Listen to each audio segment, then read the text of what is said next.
Homogeneous differential equations are those with terms having equal degree, the solution of which is through learning its characteristic. Check out how to do this here in Engineering Math 5.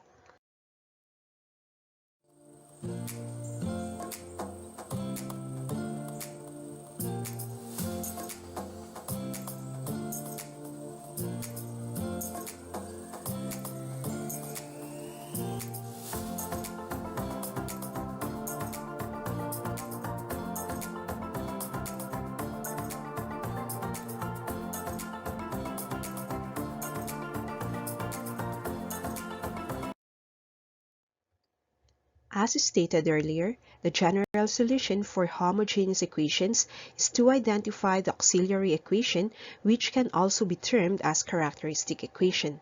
After identifying the roots and their characteristics, one can determine which form to use and then simplify the equation. According to Wikipedia, an auxiliary equation is a function algebraic in nature with a certain degree which depends on the solution of the involved dE. Say we have the differential equation y double prime plus 6y prime plus 3 is equal to 0. The auxiliary equation will be focused on the degree, so by using m, we can denote the second derivative as m squared. The second term 6y prime can then be transformed into 6 times m raised to the first degree.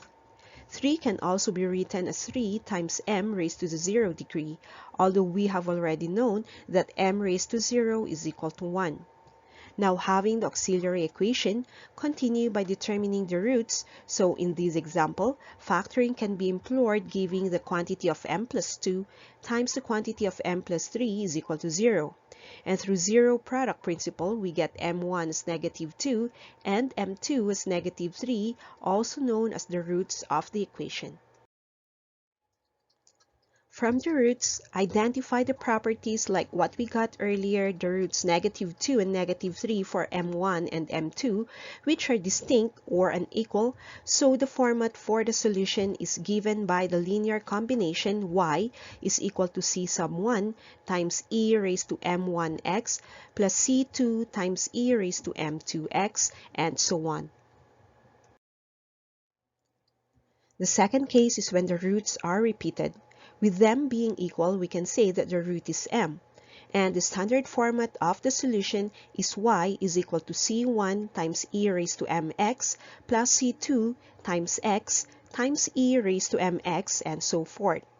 This is similar with case 1, although the second term would require to be different from the first term, so it is modified by an additional x.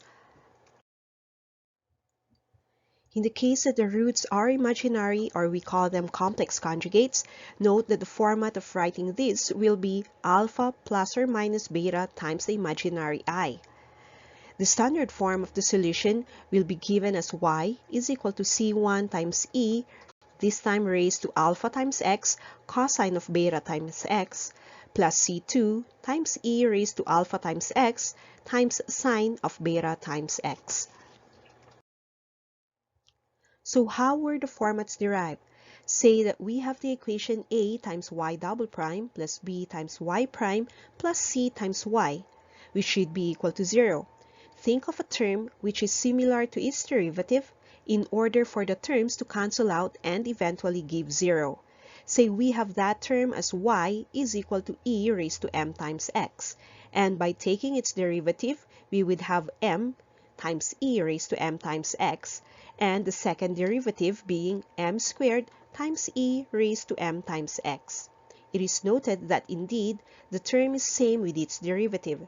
So if we plug these terms into the original equation, factor out e raised to m times x, and divide everything by the same, we would arrive at a times m squared plus b times m plus c is equal to 0. So having this quadratic equation, we can work with the quadratic formula to find the roots. Recall that with the standard form of the formula, b squared minus 4ac is called the discriminant, which shows the properties of the roots. If the discriminant results to a positive value, the whole formula negative b plus or minus the discriminant, and all divided by 2a will yield distinct real roots. Another case is the discriminant will turn into 0. This will leave negative b plus 0 all over 2a and negative b minus 0 all over 2a, which will give the same values, thus we get repeated roots. Lastly, if the discriminant will end up as negative, we know that the square root of a negative number will be giving imaginary values. So just like the quadratic formula, the cases for the solutions are derived. If the roots are distinct, saying m1 and m2, then y will be taken as e raised to m1 times x plus e raised to m2 times x, where they are linearly independent functions. To combine them, we would have to modify with constants c1 and c2. For zero discriminant or the roots are repeated, y becomes e raised to m times x plus another e raised to m times x. And in order to differentiate them from each other, we modify the second term by multiplying x. So to make the linear combination, multiply the terms with the constants once more. And again with the negative discriminant, giving imaginary roots with the format alpha plus or minus beta times I, y, which is e raised to m times x, will be transformed to e raised to I times theta, and this is taken as cosine theta and I times sine theta. This is Euler's formula. So combining both, we get y is equal to c1 times e raised to alpha times x times cosine of beta times x plus c2 times e raised to alpha times x times sine of beta times x. Try this example of looking for the general solution of 2y double prime minus y prime is equal to 0. First, we take the auxiliary equation, which would have 2m squared for 2y double prime, m raised to 1 to denote y prime, and everything equal to 0. With the variable m present in both terms, we can extract it out, so the resulting equation is m times the quantity of 2m less 1 is equal to 0. Then through zero product principle, we can equate each of the terms with 0. So we have m as 0, and then 2m minus 1 is also equal to 0, where we can simplify it as m equal to 1/2.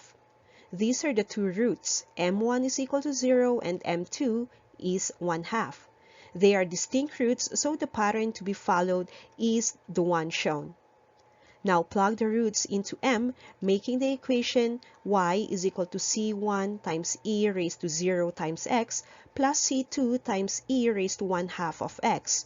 Note that e raised to 0 times x is still giving 1, which would simplify the equation as y is equal to c1 plus c2 times e raised to 1/2 of x. The next example, y double prime minus 8y prime plus 16 is equal to 0. The auxiliary equation can be taken as m squared minus 8m plus 16 is equal to 0, and it is observed that the trinomial is the expanded form of the square of m minus 4. So take the root and move the constant to the other side. We get two repeated roots, which is valued at positive 4. With the roots repeated, the pattern to be followed is similar with case 2. Then plug the values of m, giving the general solution as y is equal to c1 times e raised to 4x plus c2 times x times e raised to 4x.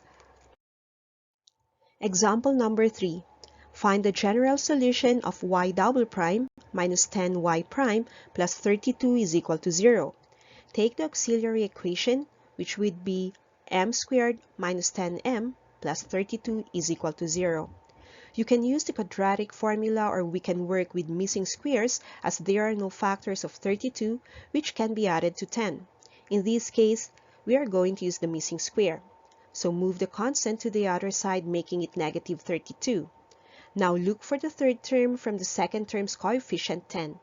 We know that the square of half of the second term is the third term, and in this example, half of 10 is 5. Take its square to give 25, which is the third term.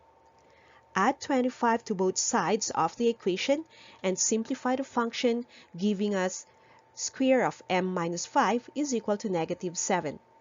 Take the roots to eliminate square and simplify, so we get m is equal to 5 plus or minus the root of 7 times I. From the lesson in imaginary roots, you can make the number inside the radical sign positive as long as you add I. Then 5 is alpha, while root of 7 is beta. So with the standard pattern of solution for complex conjugates, all we need to do is to plug in the values for alpha and beta to get their general solution as y is equal to c1 times e raised to 5x cosine of the root of 7 times x plus c2 times e raised to 5x sine of the root of 7 times x. Let's try the next example of finding the general solution of the differential equation 20 times fourth derivative of y plus 60 times y double prime plus 45 is equal to 0. So convert the equation to auxiliary function where the derivatives will be exponents of m. It is observed that 20, 60, and 45 are divisible by 5, so we have the simplified function 4m to the fourth power plus 12m squared plus 9 is equal to 0. Then both the first and the third terms are perfect squares, so the function can actually be taken as the square of the quantity 2m squared plus 3, which is still equal to 0. Simplify and find the root, which would be m squared equal to negative 3 halves. And so m is the root of negative 3 halves. And since it is negative, we can write it in the complex conjugate pattern as 0 plus or minus the root of 1.5 times I.